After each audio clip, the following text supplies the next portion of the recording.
Ah, meu Deus do céu, vamos lá. Não queria falar nesse negócio não, mas não tem jeito. É tanta informação que está chegando, tanta besteira que está se dizendo. Mas temos à nossa frente a CPMI dos atos antidemocráticos, né? Eu já não gosto de CPMI, na verdade eu sempre chamei CPI, né? Porque é uma Comissão Parlamentar de Inquérito. O M é porque é misto, porque às vezes a CPI era da Câmara dos Deputados ou era do Senado e agora sempre é mista. Não sei nem se é sempre mista, não sei nem para que o M, mas o fato é que eu sou contra a CPI. Por princípio, eu acho que a CPI não deveria existir. Eu acho que não é função do Legislativo fazer investigação, fazer inquirição. Deveria haver uma instância da Justiça Federal, do Polícia Federal, talvez vinculada ao Supremo, uma instância de funcionários públicos concursados que teria essa prerrogativa de fazer esse tipo de investigação quando tem-se que levar em consideração crimes e organizações criminosas envolvendo possivelmente membros do parlamento, né? Que é o único sentido possível onde uma CPMI tem algum fundamento, porque senão o pessoal que quer fazer CPMI aí até para coisa que não tem nada a ver com a atividade do Congresso. Mas bem, já que existe, infelizmente, tá aí, né? No máximo deveria ter, claro, alguns consultores, membros do parlamento, assim como consultores, como algumas pessoas que teriam assim alguma capacidade, algum poder lá dentro, teria que ter, mas não ter um presidente que é um parlamentar, ter um relator que é um parlamentar, isso não faz nenhum sentido.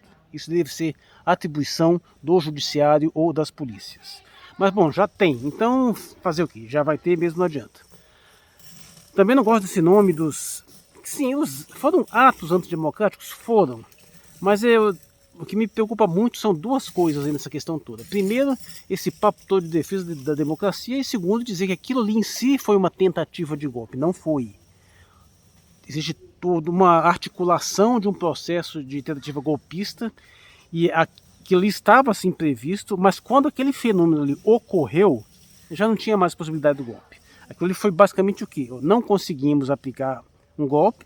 Podemos até tentar uma última vez aqui, mas não vai dar certo, é só para a gente se vingar, é só para dar uma vazão, é só para dar uma catástrofe para esse pessoal aí. Não teria como surgir um verdadeiro golpe ali. Eu acho que mesmo que o governo tivesse caído na besteira de convocar uma GLO naquele dia ali.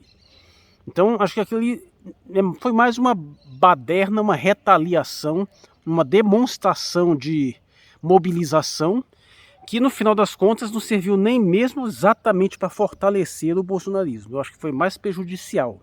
E olha que poderia ter sido muito bom. Se fosse uma ocupação mais pacífica, se eles tivessem feito, acampasse na frente do Congresso, até que tivesse conseguido entrar assim com alguma forçadinha, mas chegar lá dentro não tivesse quebrado nada, todo mundo sentava ali direitinho, montava as barracas lá dentro, isso seria teria um impacto muito significativo, né? Porque demonstraria uma disposição pacífica como se fosse o povo convocar um outro governo, e no processo de retirada desses manifestantes de lá seria muito mais complicado em termos políticos, mas fizeram aquela baderna toda ali, se desmoralizaram completamente. Então, tá, só deixar esses pontos aqui devidamente estabelecidos. E outra é que esse incômodo que eu tenho para as pessoas que ficam falando de defesa da democracia sem saber o que significa democracia, no fundo não estão defendendo democracia porcaria nenhuma, né? Porque nem sabem do que estão falando. É claro que, pelo amor de Deus, que ninguém me confunda. A ideia de um governo não democrático na mão de Bolsonaro é um inferno na Terra. Não é qualquer coisa seria melhor que uma desgraça dessas. Então não tem a menor dúvida. Mas eu não sou um dos seguidores da ridícula afirmação de Rui Barbosa de que a pior da democracia ainda é preferível à melhor das ditaduras. Eu acho uma estupidez completa. Todos os fenômenos são bastante complexos, né? É aquele caso, o objetivo de uma sociedade deve ser a maximização existencial dos seus cidadãos, a maximização tanto a nível quantitativo quanto qualitativo, que significa que para o máximo de pessoas possível, as melhores condições de vida possíveis. Se isso vai ser obtido por meio de um processo representativo democrático, de uma democracia direta, ou de um governo autocrático, ou de uma tirania teocrática divina, meu amigo, se isso for estabelecido, não importa o meio, é o fim que importa. Mas eu reconheço totalmente que pelo nosso histórico, né, isso dificilmente tende a ser obtido por governos excessivamente autoritários, governos oligárquicos, especialmente por governos oligárquicos. E o problema é que a nossa democracia é oligárquica. Então o problema é aí. Se tivesse uma democracia com controle democrático mais direto, mais rígido, aí sim, eu defenderia especialmente uma democracia com contínua participação em plebiscitos e em referendos, uma contribuição muito maior nesse sentido. Aí sim, algum grau de controle democrático, inclusive no judiciário, controle democrático negativo, essas coisas todas, isso tudo eu sou favorável. Agora, do jeito que está aí, eu sinceramente tenho pouco apreço para essa nossa democracia, do modo como ela é. Dito tudo isso, vamos entrar na temática mais direta, né, mais crucial, e tentar extrair algum aprendizado desta baboseira toda, para que nós não fiquemos apenas perdidos nesse oceano infindável de confusão, de desorientação, de desentendimento. Para ver se a gente consegue extrair lições de uma aplicação mais universal, até porque são essas percepções que nos ajudam a transcender os problemas práticos diretos que nós temos. Pois bem, CPIs costumam ter resultados bastante imprevisíveis, né? Já chegou a ser lugar comum dizer que uma CPI começa de um jeito e a gente não sabe como é que termina. O último exemplo, a CPI da pandemia, da Covid, né, foi bastante emblemático no sentido que teve lá uma tentativa de cooptação para desviar o seu foco por completo, porque afinal é uma CPI federal. Então, dela só cabia investigação a nível federal. E a besta fera e a sua corja estava querendo desviar o assunto para a questão dos estados. Só que se a questão é investigar desvios, más condutas dos governadores, não teriam que ser CPIs locais, né, das suas assembleias, dos seus parlamentos estaduais, não da CPMI federal. CPMI federal, no caso, é melhor qualificada para abordar a temática do governo federal e também do parlamento. Então, teve essa tentativa, né? E aí teve aquela infindável horda de patifes da Bolsonaro falando tudo que é tipo de asneira. E ó, eu digo, o nível da defesa, que no caso da época era a oposição, né, a favor das medidas sanitárias, o nível é baixo, tá? O enfoque dado às medidas as famosas pró-ciência, né, entre aspas, que a pessoa não tem nada que é ciência, o nível é baixo. Mas o nível do bolsonarismo é incomensuravelmente pior. Então não estava fácil escolher um lado. E no geral essa CPI pode-se dizer que ela foi pior para o bolsonarismo. No geral ela foi bem pior. Ela ajudou a enfraquecer um pouco o bolsonarismo, talvez não tanto quanto devesse. Essa CPI agora, sobre estes atos, eu estou achando muito difícil que ela também não vá no mesmo caminho. Vai ser muito difícil o bolsonarismo conseguir extrair vantagens dessa CPI aí. É até estranho a empolgação deles de quererem implementar isso, ainda fazer essa jogadinha bizarra, porque o governo está com medo da CPI. O motivo do governo não querer a CPI anteriormente, em parte, talvez fosse até o mesmo, se o contrário é a CPI por princípio. Mas uma vez estabelecida, é porque sabe que essa porcaria só vai servir para perda de tempo, porque a investigação está sendo feita pelos órgãos competentes e já está direcionada num sentido muito claro. Ao passo que quando você tira a investigação da esfera técnica, judiciária e policial mais específica, não que não tenha alguma influência política lá, mas ela é mais técnica, e quando você desloca ela para a esfera pura e simplesmente política, não se pode esperar outra coisa que uma deterioração radical. E aí sim, os canalhas que vão dizer coisas absolutamente grotescas, absolutamente delirantes, absolutamente estupidificantes, insanas, vão ter muito mais espaço para fazer esse seu show. Então, por esse motivo, realmente eu não gosto da ideia dessa CPI, porque não vai ser uma porcaria nenhuma. Mas, já que vai lá, eu também não vejo muito motivo pelo qual temê-la tanto, porque, de uma certa forma, já ficou evidenciado o posicionamento da maioria da população contra essas atitudes antidemocráticas que foram extremamente estúpidas, essas atitudes de vandalismo. E o que aqui hoje, oposição, a tese, meu Deus do céu, tese, nem merece o nome de tese, a premissa da corja bolsonarista é um negócio tão grotesco, é tão delirante, que só pode ter um mínimo de eficiência contra a base já fanatizada, contra a bolha, com a bolha mesmo. Ali tudo bem, aqui isso não vai fazer diferença nenhuma. Pode passar aí 6 meses de CPI, não vai fazer diferença. A bolha insana, ensandecida, deslocada, vai continuar do mesmo jeito, eles não vão conseguir estender essa bolha. Então, assim, é uma perda de tempo inacreditável. A tese dos desgraçados é que, apesar da obviedade escancarada, luminosa, estelar do fato de que todos esses atos foram por Bolsonaro, com Bolsonaro e para Bolsonaro, o bolsonarismo mais em geral, os desgraçados querem desviar o foco para dizer, mas o governo que quis deixar, que quis induzir até que acontecer. Veja só, ponto importante. Sim, faria perfeitamente coerente a ideia de que um governo, numa situação dessa, poderia sim de fato facilitar a entrada dos golpistas para que eles, esperando que eles fossem causar aquele vandalismo mesmo, para depois politizar em cima disso. Isso aí é perfeitamente compreensível. Seria uma coisa, não é uma tese absurda, pelo contrário.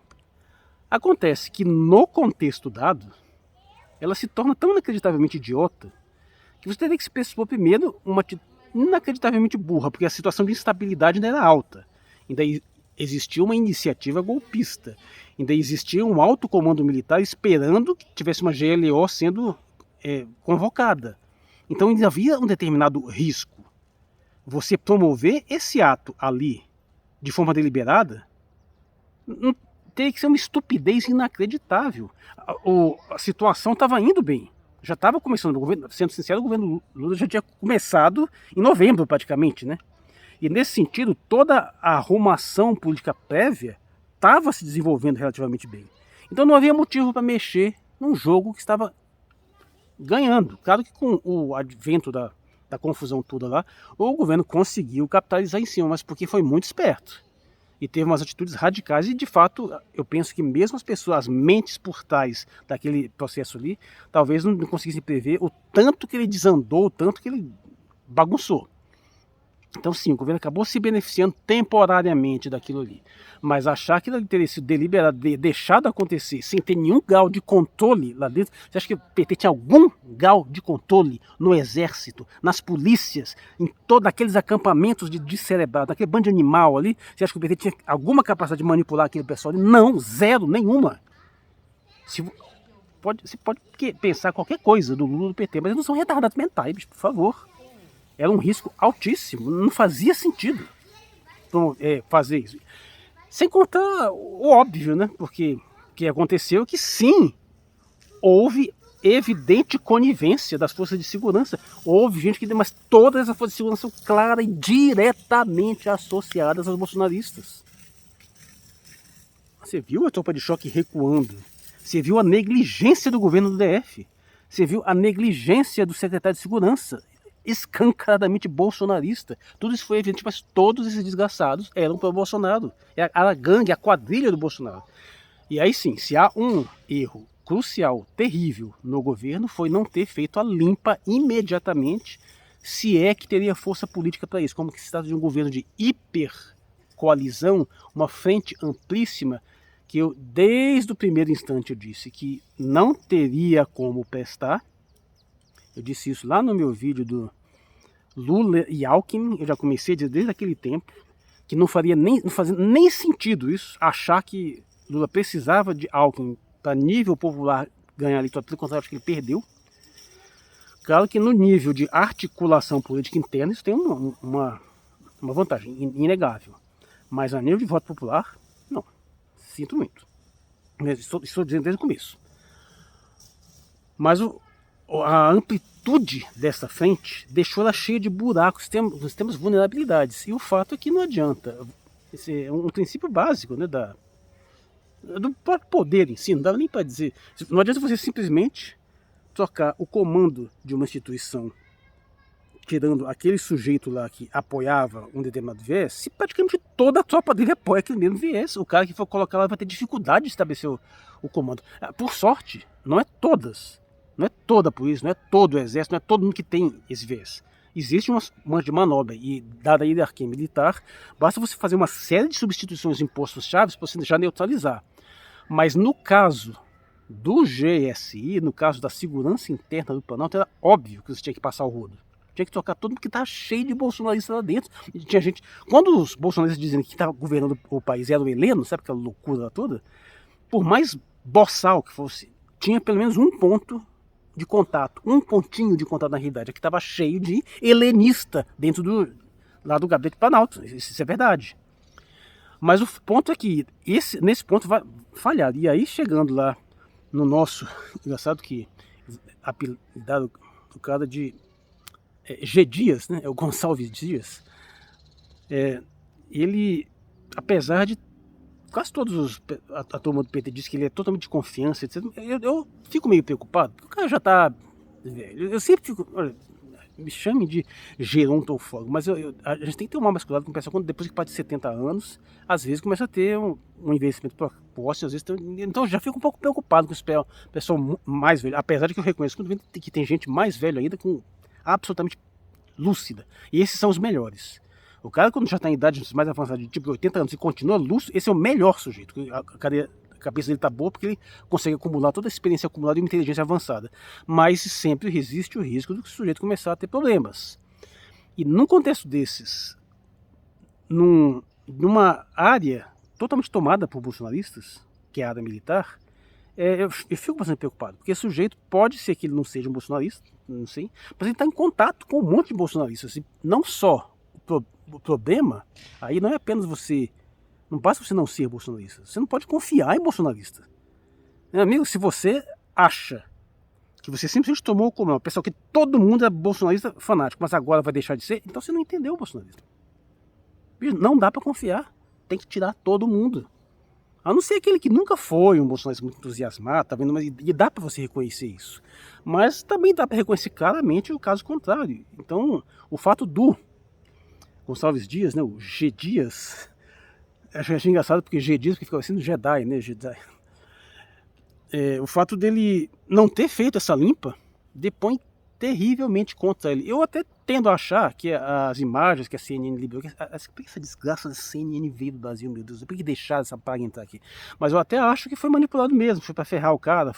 Sim, isso foi uma retaliação para variar a praga das agências de inteligência norte-americanas, da CIA, para retaliar a viagem do Lula à China, os posicionamentos que ele declarou. Foi fazer essa aproximação mais clara com o BRICS, né?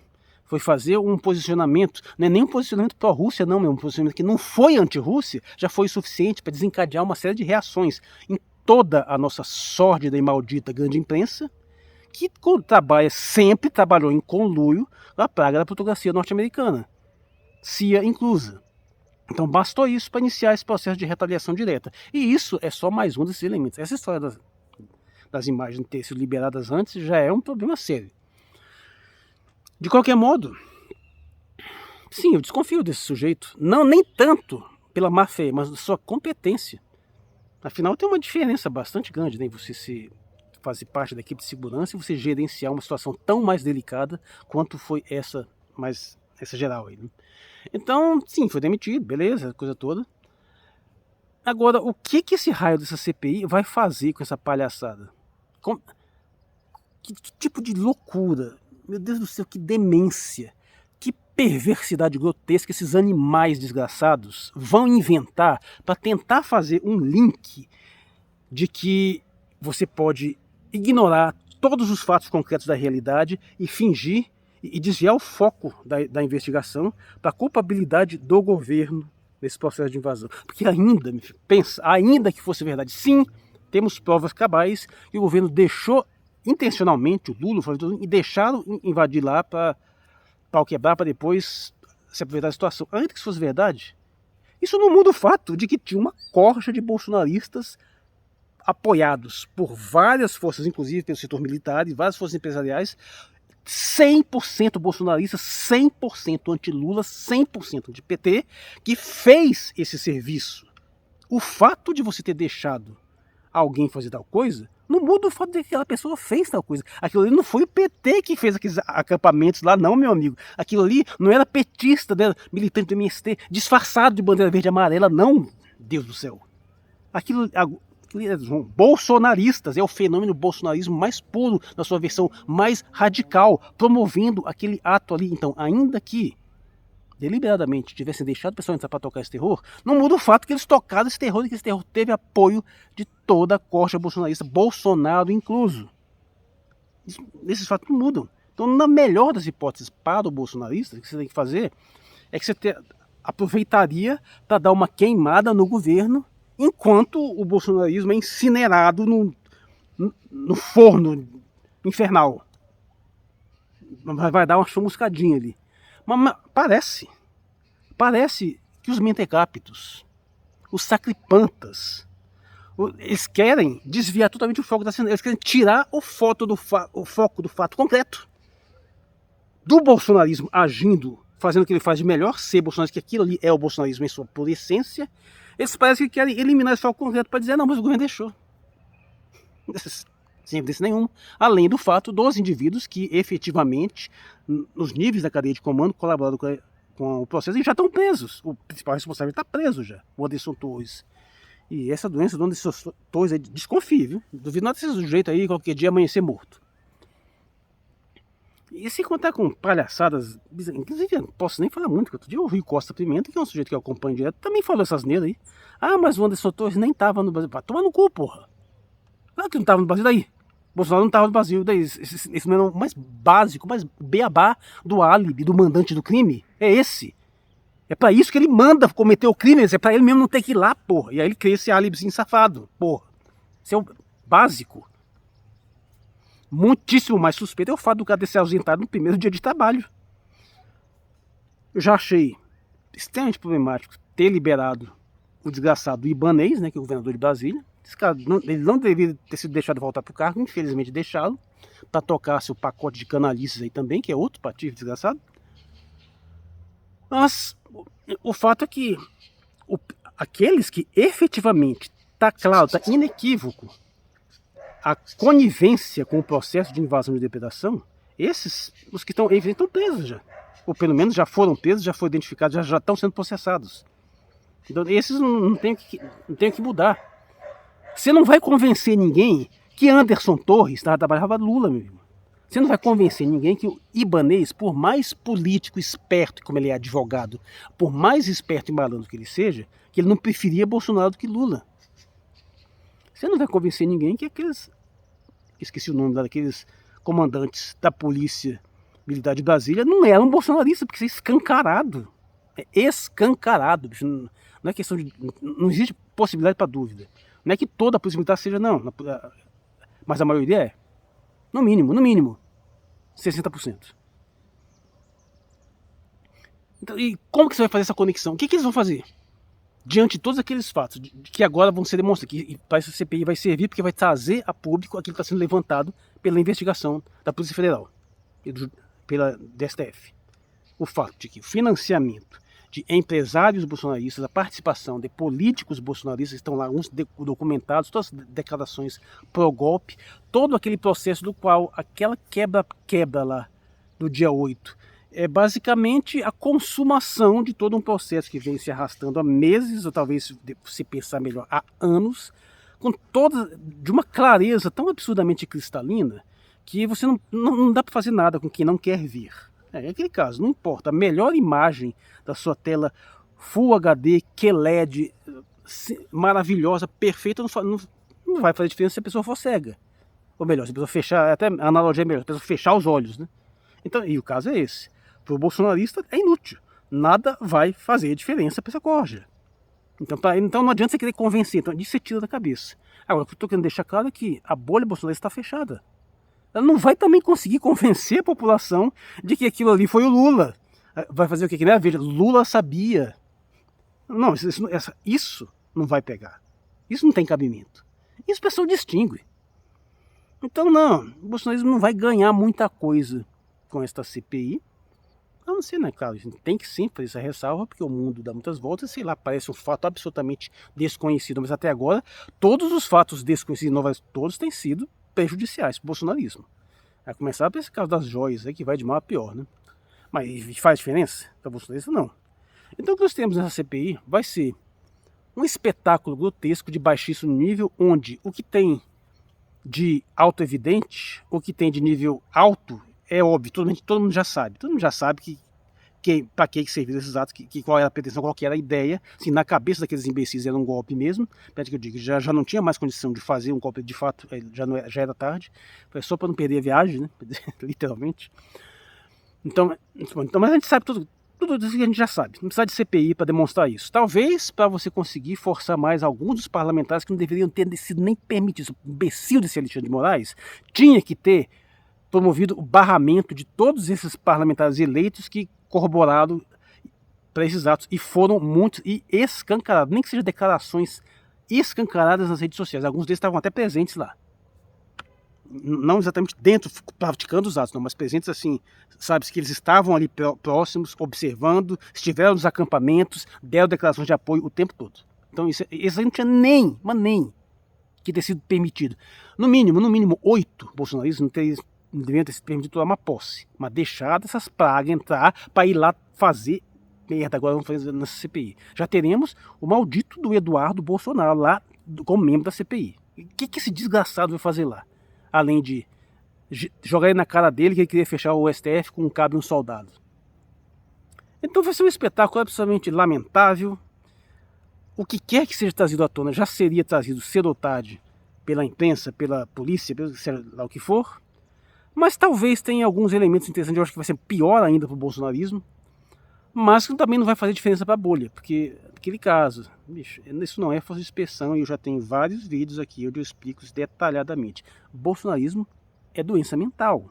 Não adianta você tentar tratar o doente, o louco, o perturbado, tentando dialogar com ele, tentando trazer ele para resolver aquilo ali. O desgraçado tem que ser pego, tem que ser posto numa camisa de força, internado compulsoriamente, ser tratado com drogas, porque não tem jeito. Não adianta você dar palanque para esse pessoal falar, vomitar suas loucuras, suas sandices. Mas é o que vai acontecer. A única esperança é esperar que vá enfraquecendo ainda mais, né? Porque quanto mais força o bolsonarismo tiver, pior é para o governo Lula, que não está indo nada bem na parte econômica, está totalmente enfraquecido. Tá aí o desgraçado do Campos Neto e os bancos central fazendo o que quer, se vai manter essa taxa de juros, essa taxa de juros inviabilizante. Vejam, eu até linkei aqui no vídeo da comunidade, mas vejam o discurso do Cid Gomes lá na audiência pública de 5 horas, onde Campos Neto apareceu, que aliás é só para passar raiva também aquela audiência pública, né? Mas essa parte do Cid Gomes vale totalmente a pena. Vou deixar até o link aqui. Mas o ponto é que o governo está indo muito mal na seara econômica, está indo razoavelmente na seara internacional, mas assim, pela metade, porque essas posturas aí de ficar passando pano para a Ucrânia, né? Nossa, é grotesco você ter que aguentar esse discurso. E aliás, todo mundo vai mal, quase todo mundo vai mal na grande pessoa, mesmo aqueles que têm um posicionamento um pouco mais lúcido, né? Mas o pessoal fica falando, mas era bem a OTAN, né? Bicho, porra de OTAN, meu. O fato é que sim, quem iniciou esse conflito foi a Ucrânia que, não a Ucrânia, mas o governo ucraniano que deu início a esse conflito. Eles são os agressores, porque foi eles que deram um golpe de Estado, estabeleceram um regime de exceção, começaram a perseguir sistematicamente a população russa, que é tipo assim, pelo menos 20 milhões de pessoas, talvez um pouco menos. Começaram uma política genocida, uma política de censura, de arrancar todas as possibilidades de manifestação política legítima, de perseguição sistemática, de banir as redes sociais russas, de remover direitos dos cidadãos russos, até que resolveram se rebelar, e depois que se rebelaram tentando fazer a província separatista de Donetsk, o desgraçado foi lá, meteram milícia neonazista, começaram a matar, chacinar a gente sistematicamente ali. E todo mundo tentando fazer acordo para conter. A Rússia passou 8 anos tentando remediar essa situação e não conseguiu, até o dia que reconheceu a independência de Donetsk, simplesmente não deixou o massacre continuar. Então, para com essa babaquice de que foi a Rússia que agressou, seus desgraçados. Não! Os agressores foi o golpe de Estado ucraniano, que existe que iniciar essa porcaria. Acho que a Rússia demorou a intervir nesse conflito. E também, quando interviu, deu uma série de problemas lá também, mas assim, a gente não pode ficar fingindo cair na calhordice do Zelensky. Não, mas você não pode confundir o agressor com o Zelensky. Vá merda, Zelensky, tu é um canalha. Então, assim, tá nessa seara internacional, tá indo assim razoável, né? Tem os acordos com a China, mas o assédio norte-americano tá em cima aí, sem parar. E com todos esses recursos internos, incluindo o bolsonarismo, que é uma cadelinha submissa ao globalismo, é uma arma do imperialismo norte-americano, é uma arma dos globalistas para impor os seus vieses, incluindo eles, todo mundo aí em cima do governo Lula para não deixar que ele faça aquilo que ele poderia fazer de bom, que é reformas na parte econômica, enquanto vai ter todo o apoio para fazer aquilo que sabe fazer de ruim, que é empurrar a neo-esquerda goela abaixo, essas porcarias todas. Isso, agora, enfrentar o que realmente importa, e o pior é que nesse ponto o PT sabe o que tem que fazer, só que não tem condição de fazer, né? Porque tem, como sempre, a maldita da mídia em peso aí, todas as organizações internacionais, esses órgãos infames, todo esse assédio todo que tem por cima, dos quais o Bolsonaro está também servindo a esse papel, e com esse grau de vulnerabilidade fica muito difícil esse governo fazer qualquer coisa. O próprio Roberto Requião já falou, do jeito que está, é um desastre. É capaz do Lula nem chegar no final do mandato. E isso eu já também estou avisando há muito tempo. Desde que terminou a apuração das eleições, que eu falei do desastre que foi a margem de vitória que o Lula obteve. E eu deixei claro, desde a redemocratização, os presidentes que se elegeram por margens pequenas, que foi o Collor e a Dilma, foram impeachmentados.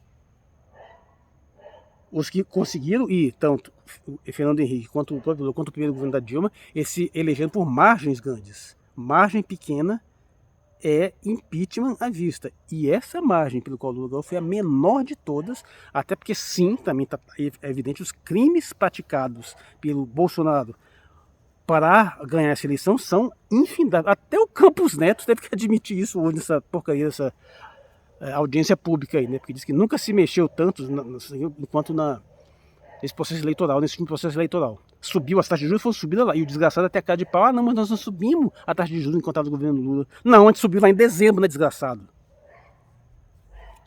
Mas é isso, eu nem queria tocar nesse assunto, mas eu tenho certeza que o jeito que as coisas vão para vir nesse vídeo aqui vai ter mais views do que os outros que eu tô querendo desenvolver, assim, um tema mais paralelo. Eu ainda tenho que voltar à temática da questão lá dos ataques nas escolas, que tem indícios fortíssimos também que tem um dedo de manipulação bolsonarista por trás, não assim que de forma tão direta, mas é uma das formas de você tentar desestabilizar a situação também. Eu só não sei se isso tem uma articulação verdadeiramente controlada. Eu acho que é mais uma questão estratégia de caos mesmo, que é o que os Estados Unidos têm feito deliberadamente. Recentemente ele perdeu muito o controle, aquelas ações que você consegue controlar minuciosamente, isso aí perdeu essa capacidade. Então agora ele está basicamente apelando para a estratégia de caos. Você joga o caos, você nem sabe do que vai dar, mas você sabe que vai prejudicar.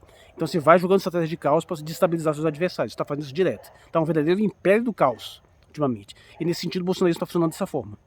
Então, mais uma coisa assim, para tentar enfraquecer não só o governo, mas a sociedade em geral. É um problema muito sério, né? Porque quando você está preocupado com essa ameaça, bicho, quando você acha que sua família está em risco, ou pior, quando você foi vítima de alguma coisa parecida, você acha que não tá nem aí para arcabouço fiscal, para grande reset, para guerra não grande. Isso é foda. É um golpe baixíssimo, se for o caso. Mas o que eu queria mesmo é estar fazendo outras coisas totalmente diferentes. Eu quero fazer um review da série Y, concluir aqui, mas eu vou aproveitar que o meu obturador da minha câmera já não está mais conseguindo manter a luminosidade porque o dia já está escurecendo, e encerrar este vídeo por aqui mesmo. Eu sou o Marcos Valério XR, até esqueci de pôr a data no começo do vídeo, né? Mas hoje é o dia 25 de abril de 2023. Muito obrigado por sua atenção.